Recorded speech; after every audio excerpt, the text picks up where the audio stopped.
हम सभी कभी ना कभी कोई प्रोडक्ट परचेज़ करते हैं, भले ही वो ऑफ़लाइन परचेज़ कर रहे हों या ऑनलाइन परचेज़ कर रहे हों, और उस प्रोडक्ट में कोई गड़बड़ी आ जाती है या उस प्रोडक्ट की आपको सर्विस सही से नहीं मिलती है, या आप जब उसको फ़िक्स करवाने जाते हो उस प्रोडक्ट को, तो सर्विस सेंटर वाले उसको फ़िक्स करने से मना करते हैं या एक्स्ट्रा चार्ज आपसे पैसे उसके मांगते हैं। तो आपको उस टाइम पर कंप्लेन कहाँ करनी है, कैसे करनी है, कौन कौन सी डिटेल्स मेंशन करनी है उसमें, और वो डिटेल्स आपको कहाँ से मिलेंगी, ये सारी चीज़ें मैं आपको इस वीडियो में बताने वाला हूँ। तो वीडियो को एंड तक ज़रूर देखिएगा। आप लोग सोच रहे होंगे कि यार फाइटेक तो गेमिंग वीडियोस बनाता है, तो कहाँ इन सब चक्करों में पड़ा है।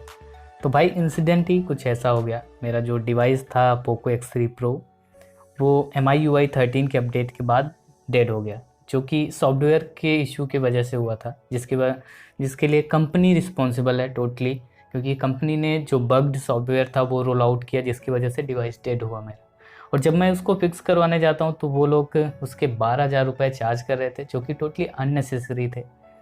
और मैंने जब इससे रिलेटेड यूट्यूब पर देखा तो बहुत सारे लोगों को प्रॉब्लम इस तरह की फेस करनी पड़ रही थी। मे बी मुझे पता है मैं कंप्लेन कर सकता हूँ, मे बी आपको पता होगा आप कंप्लेन कर सकते हो, बट भाई बहुत सारे ऐसे लोग हैं जिनको पता ही नहीं है कि कंप्लेन कहाँ करनी है और कैसे करनी है। तो इसीलिए मैंने डिसाइड किया कि वीडियो मैं इसके ऊपर बनाता हूँ, जिससे ज़्यादा से ज़्यादा लोगों तक ये जो इन्फॉर्मेशन पहुँच सके और वो भी कंप्लेन कर सकें। क्योंकि भाई एक दो लोग कंप्लेन करेंगे कंपनी को कोई फ़र्क नहीं पड़ेगा, लेकिन वही अगर 1000 लोग कंप्लेन करेंगे, 1 लाख लोग कंप्लेन करेंगे, तब कंपनी को फ़र्क पड़ेगा भाई, और उस चीज़ को वो फिक्स करेंगे भी। तो इस वीडियो को आप लाइक करो या ना करो, मेरे चैनल को सब्सक्राइब करो या ना करो, वो आपकी मर्ज़ी है। बट भाई मैं आपसे बस इतना ही रिक्वेस्ट करूँगा कि आप इस वीडियो को पूरा देखो, जिससे आपको भी अगर नहीं पता इन्फॉर्मेशन मिल सके, और अगर आपको पता है तो इसको ज़्यादा से ज़्यादा लोगों तक शेयर करो इस वीडियो को, जिससे उनको भी पता चल सके और वो भी कंप्लेन कर सकें सही जगह पर सही तरीके से। और ऐसा नहीं है कि आप इस वीडियो को तभी देखो जब आपके पास पोको का डिवाइस हो, कोई भी डिवाइस हो या आपका कोई भी प्रोडक्ट हो, इलेक्ट्रॉनिक प्रोडक्ट हो कोई भी, उस पर अगर आपको सर्विस सही से नहीं मिलती है तो कैसे कंप्लेन करना है, उन सभी का प्रोसेस सेम ही है। इससे पहले कि मैं आपको सारे प्रोसेस को डिटेल में बताऊं, चलिए मैं आपको इसके बेसिक जो स्टेप्स हैं, कौन कौन से आपको स्टेप्स फॉलो करने हैं, ये मैं आपको बता देता हूं। सबसे पहले आपको सर्विस सेंटर पर विज़िट करना है और वहां पर जो भी आपकी प्रॉब्लम है उसको एक्सप्लेन करना है। अगर सर्विस सेंटर की लोकेशन आपके पास नहीं है, वो आपको गूगल मैप पर ईजिली मिल जाएगी। अगर वहाँ पर आपको कुछ भी रिस्पॉन्स नहीं मिलता है, देन आपको उनका जो टोल फ्री नंबर है उस पर कॉल करना है। अगर टोल फ्री नंबर आपको नहीं है, आपके पास नहीं है, तो वो आपको गूगल पर ईज़िली मिल जाएगा। आप जो भी ब्रांड है या जो भी कंपनी है उसका नाम लिखिए, देन टोल फ्री नंबर या कस्टमर केयर नंबर लिखिए और सर्च करिए, आपको वहाँ पर नंबर ईज़िली मिल जाएगा। तो वहाँ भी कांटेक्ट करने के बाद अगर कुछ भी रिस्पांस नहीं आता है, देन आपको क्या करना है वो आगे मैं आपको बताता हूँ। तो सबसे पहली चीज़ तो आपको ईमेल करना है। जितनी भी बड़ी बड़ी ई कॉमर्स कंपनियां हैं, सभी का ग्रेवियन डिपार्टमेंट होता है या ग्रेवियन सेल होता है, जिन पर आप शिकायत कर सकते हो। जो भी कस्टमर की प्रॉब्लम्स होती हैं वो लोग वो सॉल्व करते हैं। अगर आपके पास ग्रेवियंस डिपार्टमेंट का ईमेल आईडी नहीं है तो आपको ईजिली गूगल पर सर्च करने से मिल जाएगा। बाकी साउंड पोको का तो मैंने डिस्क्रिप्शन मेंशन कर दिया है, और भी जो पॉपुलर ब्रांड्स होंगे उनका भी मैं मेंशन कर दूंगा। बाकी अगर आपको गूगल पर नहीं मिलता है तो आप कमेंट बॉक्स में पूछ भी सकते हो। ईमेल आईडी में आपको कौन कौन सी डिटेल्स मेंशन करनी है ये मैं आगे आपको वीडियो में बताऊंगा। अभी चलते हैं हम सेकंड स्टेप पर।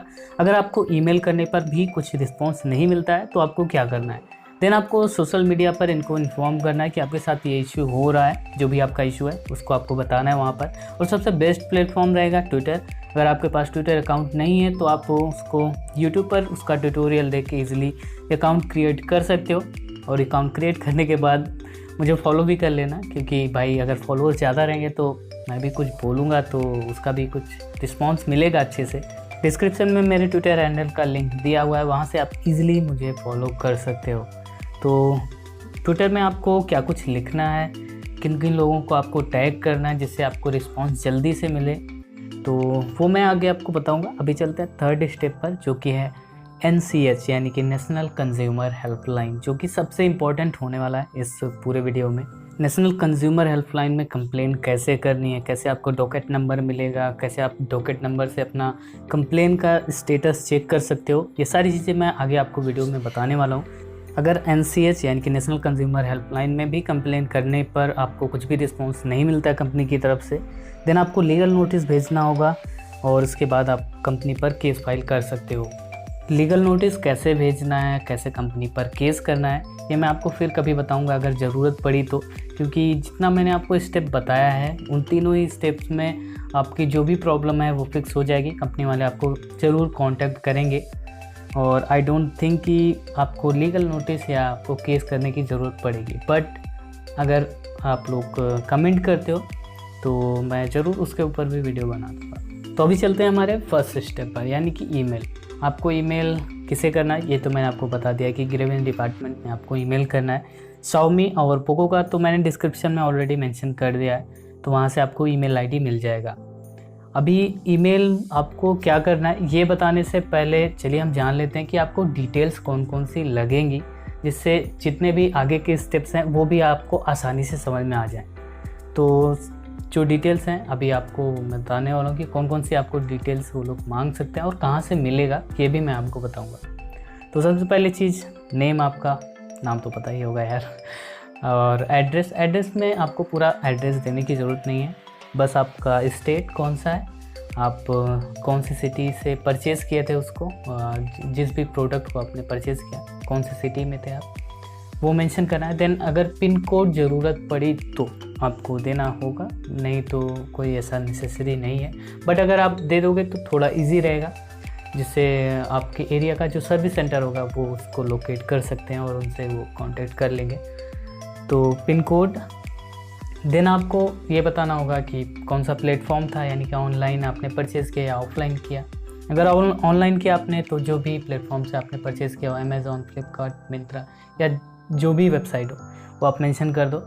बाकी अगर आपने ऑफलाइन परचेज़ किया है तो जो भी शॉप का नाम हो आप शॉप का नाम मेंशन कर दो और उसका ब्रैकेट में आप टिन नंबर भी वहाँ पर मेंशन कर देना। शॉप का नाम और टिन नंबर आपको बिल में मिल जाएगा, या आप उस शॉप के बाहर देखोगे तो वहाँ पर ऑलरेडी टिन नंबर और शॉप का नाम लिखा रहता है।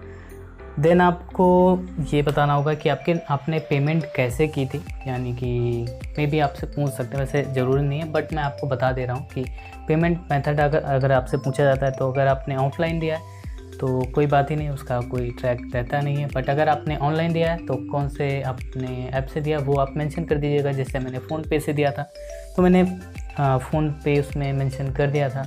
देन उसकी ट्रांजैक्शन आईडी आपको कहाँ से मिलेगी, तो इसके लिए आपको जाना होगा जो भी आप ऐप यूज़ करते हो। जैसे मैं फ़ोनपे यूज़ करता हूँ तो आपको हिस्ट्री में जाना है। हिस्ट्री में जाने के बाद वहाँ पर फ़िल्टर के बगल में आपको एक मंथ का सिलेक्ट करने का ऑप्शन मिल जाएगा, तो वो मंथ के अकॉर्डिंग उस मंथ में जो पेमेंट हुई है वो आपको वहाँ से मिल जाएगी। तो उस मंथ में जब भी आपने परचेज़ किया हो तो उस मंथ को आप सिलेक्ट कर लेना, देन आपको वहाँ पर ईजिली मिल जाएगा कि आपने जो भी अमाउंट ट्रांसफ़र किया है तो उसका ट्रांजैक्शन आईडी वहाँ से आपको इजीली मिल जाएगा। यूटीआर नंबर भी वहाँ पर रहेगा, बट यूटीआर नंबर देने की ज़रूरत नहीं पड़ेगी, ट्रांजैक्शन आईडी बहुत रहेगा। देन आपको पेमेंट डेट वहाँ पर मेंशन कर देना। पेमेंट डेट भी आपको वहीं से मिल जाएगी, या फिर आप जिस भी दिन परचेज़ किए होंगे इतना तो याद ही होगा। देन ब्रांड का नेम, यानी कि जो भी कंपनी का प्रोडक्ट है उसका नाम और मॉडल नंबर उसका। देन IMEI नंबर, अगर आपका मोबाइल है तो IMEI नंबर आप वहाँ पर मेंशन कर सकते हो, या फिर और कोई आपका प्रोडक्ट है तो वहाँ पर आपका जो सीरियल नंबर रहता है वो आप वहाँ पर मेंशन कर सकते हो। देन आपको वहाँ पर मे भी टैक्स इनवॉइस पूछा जा सकता है, टैक्स इनवॉइस नंबर। तो टैक्स इनवॉइस नंबर आपको बिल के साथ मिला होगा, जो भी आपने प्रोडक्ट परचेज़ किया होगा उसके साथ। और अगर आपके पास वो नहीं है तो आप उसको अपने ईमेल आईडी पर भी सर्च कर सकते हो। जो भी आपने जिस भी प्लेटफॉर्म से परचेज़ किया होगा वहाँ पर जो भी आपने ईमेल आईडी अपनी मेंशन की होगी वहाँ पर उसका टैक्स इनवॉइस आया होगा। तो आपको ईमेल आईडी पर जाना है और जो भी प्रोडक्ट का नाम है वो आप सर्च करोगे तो आपको वहाँ पर जो भी इनवॉइस है उसका मिल जाएगा। प्रोडक्ट को परचेज़ करते वक्त जो भी आपने ईमेल आईडी मेंशन की थी उस पर ये ईमेल गया होगा, तो उस ईमेल आईडी को आपको ओपन कर लेना है। देन आपको सर्च बॉक्स में जाना है और वहाँ पर जो भी आपने जिस भी प्लेटफॉर्म से परचेज़ किया उसका नाम और देन प्रोडक्ट का नाम लिख देना है। जैसे मैंने फ्लिपकार्ट से परचेज़ किया था तो मैंने यहाँ पर फ्लिपकार्ट और पोको लिख दिया जिससे ईजिली मिल सके मुझे। तो इसको आपको सर्च कर लेना है और यहाँ पर थोड़ा आपको स्क्रॉल करना होगा मे बी, क्योंकि इसमें फ्लिपकार्ट के काफ़ी सारे मैसेज आए हैं। तो आप देख सकते हैं यहाँ पर मुझे ईजिली इनवॉइस मिल चुका है। तो ये PDF फॉर्म में रहेगा, इसको आपको डाउनलोड करना पड़ेगा। इसको आप डाउनलोड कर लीजिएगा क्योंकि सर्विस सेंटर पर भी आपको ये काम आएगा, तो इसका प्रिंट आउट भी आप निकलवा लीजिएगा। आप देख सकते हैं आप टॉप राइट साइड में यहाँ पर आपको इनवॉइस नंबर मिल जाएगा, यहाँ से आप इनवॉइस नंबर को मेंशन कर सकते हो। एक चीज़ और भी आपसे पूछी जा सकती है, आपकी ऑर्डर आईडी। अगर आपने ऑफलाइन परचेज़ किया है तो आपका जो बिल का सीरियल नंबर है आप वो चीज़ वहाँ पर मेंशन कर सकते हो। बट अगर आपने ऑनलाइन परचेज़ किया है, जैसे मैंने फ़्लिपकार्ट से परचेज़ किया था, तो मैं फ़्लिपकार्ट का एग्जांपल आपको दे देता हूँ। तो जब आप जाएंगे प्रोफाइल पर, वहाँ पर एक ऑप्शन रहेगा योर ऑर्डर्स का, ठीक है। अगर अमेज़ॉन है तो उसमें शायद कुछ अलग रहेगा। मेनली आपको जाना है जो भी आपने चीज़ें परचेज़ की है उसकी हिस्ट्री में जाना है। तो जैसे मैं यहाँ पर योर ऑर्डर्स में चला जाता हूँ। देन जो भी प्रोडक्ट था मेरा ये था पोको X3 Pro। तो यहाँ पर जैसे ही आप जाएंगे सबसे ऊपर ही आपको ऑर्डर आईडी मिल जाएगा। तो यहाँ से आप ऑर्डर आईडी को ईजिली निकाल सकते हो। अगर आपने कोई भी प्रोडक्ट अमेज़ॉन से परचेज़ किया है तो उसका इनवॉइस ईमेल पर नहीं आता है, यहीं से आपको डाउनलोड करना पड़ता है। इसमें थोड़ा सा डिफरेंस है। आपको इसमें योर ऑर्डर पर जाना है, देन आपने जो भी प्रोडक्ट परचेज़ किया होगा उस पर आपको क्लिक कर देना है। देन आपको स्क्रॉल डाउन करना है। जैसे आप स्क्रॉल डाउन करेंगे, यहाँ पर ऑर्डर इन्फो में आपको डाउनलोड इनवॉइस का ऑप्शन मिल जाएगा। यहाँ से आप इनवॉइस को डाउनलोड कर सकते हो और उसमें इनवॉइस नंबर रहेगा टॉप राइट साइड में, तो वहाँ से आप इजीली इनवॉइस नंबर को मेंशन कर सकते हो। तो चलिए अभी हम जान लेते हैं कि आपको ईमेल कैसे करना है और उसका फॉर्मेट क्या रहेगा। तो सबसे पहली चीज़ तो आपको अपना जो भी इशू है अपने प्रोडक्ट में, जो भी आपको इशू फेस करना पड़ रहा है वो आप अच्छे से एक्सप्लेन कर दो। देन सर्विस सेंटर पर क्या कुछ हुआ, उन्होंने क्या बोला, या टोल फ्री वालों ने आपको क्या कुछ बोला, सारी चीज़ों को आप वहाँ पर पहले बता दो। देन आप उसी में डिटेल्स भी मेंशन कर देना। डिटेल्स मेंशन करने का फ़ायदा ये रहेगा कि जैसे आप अगर बिना डिटेल्स मेंशन किए अपना सिर्फ इशू या जो आपका प्रॉब्लम है अगर वो आप ईमेल करोगे, देन सामने से रिस्पॉन्स आएगा कि आप अपनी डिटेल्स भेजिए जिससे हम प्रोसेस को आगे बढ़ा सकें। तो अच्छा यही रहेगा कि जो भी आप अपना इश्यू बता रहे हो उसके साथ अपनी डिटेल्स भी आप मेंशन कर दो, जिससे जो भी आपका प्रोसेस स्टार्ट होना वो तुरंत ही स्टार्ट हो जाए। तो डिटेल्स में आपको अपना नेम देना है। एड्रेस में आपको मैंने बता ही दिया, पूरा एड्रेस नहीं देना, बस आप कौन से स्टेट में रहते हो, city and then pin code. Platform आपने ऑफलाइन परचेज़ किया ऑनलाइन, वो आप वो चीज़ मेंशन कर सकते हो। ऑर्डर आईडी के बारे में मैंने ऑलरेडी बता ही दिया, इनवॉइस नंबर भी बता ही दिया मैंने। पेमेंट मेथड में अगर आपने कैश में दिया है देन उसका कोई ट्रांजैक्शन आईडी रहता नहीं है, कैश को आप ट्रैक नहीं कर सकते हो, तो आप सिर्फ वहाँ पर कैश लिख देना। बट अगर आपने ऑनलाइन पेमेंट किया तो उसके लिए आप ट्रांजैक्शन आईडी और बाकी सारी चीज़ें आप मेंशन कर सकते हो। देन डेट आपको मेंशन करनी है, कौन सी परचेजिंग डेट थी या पेमेंट डेट आपने जिस दिन पेमेंट किया वो आप मेंशन कर सकते हो। देन आपके ब्रांड का नाम, model number, then IMEI number अगर मोबाइल है तो, या फिर सीरियल नंबर जो उस प्रोडक्ट का है वो आप यहाँ पर मेंशन कर सकते हो। देन जॉब सीट, अगर आपने उस प्रोडक्ट को वहाँ पर जमा किया है तो आपके पास जॉब सीट नंबर होगा, टॉप राइट साइड में आप देखोगे वहाँ मिल जाएगा। बट अगर आपके पास नहीं है मेरी तरह, क्योंकि मेरे केस में मेरे पास नहीं था जॉब सीट नंबर, तो वहाँ पर मैंने ईजिली लिख दिया था नॉट अवेलेबल, और मैंने जो भी प्रॉब्लम थी वो मैंने वहाँ पर बता दी थी कि वो लोग पैसे मांग रहे थे, इसलिए मैंने अपनी डिवाइस को जमा नहीं किया। ग्रेवियंस डिपार्टमेंट में सेंड करने के साथ ही इस ईमेल को आप सेलर को भी सेंड कर दीजिएगा, जिससे एटलीस्ट सेलर को भी तो पता चले कि वो कौन सा बेकार प्रोडक्ट सेल कर रहे हैं। जो भी आपने सेलर से परचेज़ किया हो, जैसे आपने फ्लिपकार्ट से परचेज़ किया हो, अमेज़ॉन से परचेज़ किया हो, या आपका जो शॉप का ऑनर है, तो आप उनको ईमेल कर दीजिएगा। आपके शॉप के ऑनर का तो मैं ईमेल नहीं दे सकता हूँ, बट हाँ फ्लिपकार्ट एंड अमेज़ॉन का ईमेल आईडी मैं डिस्क्रिप्शन में दे दूँगा, तो वहाँ से आपको मिल जाएगा। उनको भी आप ये ईमेल सेंड कर दीजिएगा, एटलीस्ट उनको भी तो पता चले वो कौन से बेकार प्रोडक्ट को सेल कर रहे हैं। तो चलिए अभी हम बात कर लेते हैं कि आपको ट्विटर पर क्या कुछ लिखना रहेगा। तो ट्विटर पर जो आपका इशू है बस वही लिखना रहेगा, और वो भी शॉर्ट में, क्योंकि ट्विटर आपको अलाउ नहीं करता है बहुत ज़्यादा वर्ड्स लिखने के लिए। तो आपको जो भी आपकी प्रॉब्लम है उसको शॉर्ट में ही लिखना रहेगा। और सबसे इम्पोर्टेंट चीज़, आपको टैग किसको किसको करना है, तो MITY करके आप ये लिखोगे ना, MEITY, तो आपको वहाँ पर मिनिस्ट्री ऑफ इलेक्ट्रॉनिक्स का जो ट्विटर हैंडल है वो मिल जाएगा, आप उनको टैग कर दीजिएगा। आप यहाँ पर देख भी सकते हो। और पोको इंडिया यानी कि जो भी ब्रांड आप उसको मेंशन कर सकते हो, जैसे मैंने पोको और Xiaomi को किया है तो ये ब्रांड है, इनको तो आपको करना ही है। और जागो ग्राहक जागो, इनको भी आपको टैग करना है। जागो ग्राहक जागो यानी कि जो नेशनल कंज्यूमर हेल्पलाइन है वो इन्हीं के अंडर में काम करती है, तो आप इनको भी टैग कर दीजिएगा, जिससे जो कंपनी वाले हैं वो आपको जल्दी रिस्पॉन्स करेंगे। जैसे मेरे केस में भी हुआ, तो मैंने जब ट्वीट किया देन उनका रिस्पॉन्स आ गया था 1 से 1.5 घंटे के अंदर। तो चलिए फिर हम बात कर लेते हैं थर्ड और सबसे मोस्ट इम्पॉर्टेंट स्टेप के बारे में, यानी आप NCH में कैसे कंप्लेन रजिस्टर कर सकते हो या नेशनल कंज्यूमर हेल्पलाइन में आप कैसे कंप्लेन कर सकते हो किसी ब्रांड या कंपनी के अगेंस्ट में। तो इसके लिए आप यहाँ पर इस वेबसाइट पर जाकर खुद से साइन अप करके और खुद से कंप्लेन कर सकते हो। बट इस चीज़ में थोड़ा सा ये कॉम्प्लिकेटेड रहेगा। इस चीज़ को आसान बनाने के लिए गवर्नमेंट ने यहाँ पर टोल फ्री नंबर दिए हुए हैं, जिन पर कॉल करके आप अपनी जो भी कंप्लेन है उसको रजिस्टर करवा सकते हो।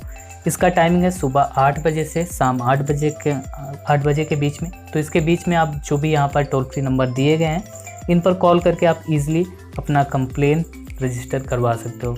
तो आप इस नंबर पर कॉल करिएगा, देन जो भी आपकी प्रॉब्लम है, जिस भी आपको प्रोडक्ट में फेस करनी पड़े उसको अच्छे से आप एक्सप्लेन करो, और जो भी वहाँ पर सर्विस सेंटर में बोला जा रहा है और सर्विस सेंटर वाले जितना भी चार्ज कर रहे हैं आपसे एक्स्ट्रा चीज़ें या जितना भी आपसे एक्स्ट्रा पैसे वो लोग मांग रहे हैं, तो वो सारी चीज़ें आप अच्छे से एक्सप्लेन कर देना।